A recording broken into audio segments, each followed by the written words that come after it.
Akhbar Thailand The Bangkok Post melaporkan bahawa lawatan Perdana Menteri Datuk Seri Najib Razak ke ibu negara jiran itu pada hujung minggu lalu adalah lawatan peribadi untuk berehat dan beriadah.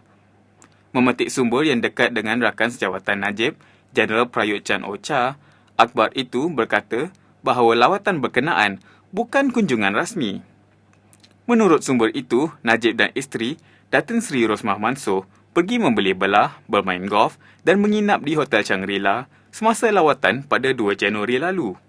Najib bagaimanapun membuat perbincangan tidak rasmi dengan Prayut selama 90 minit di kediaman jeneral tersebut.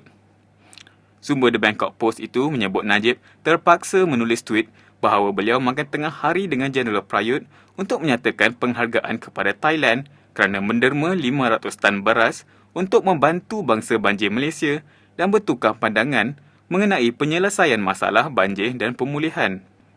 Kehadiran Najib dan juga kemunculan Rosmah di Thailand juga menimbulkan persoalan mengenai penggunaan jet Malaysia, pesawat Airbus A319 dengan tanda panggilan 9M NAA.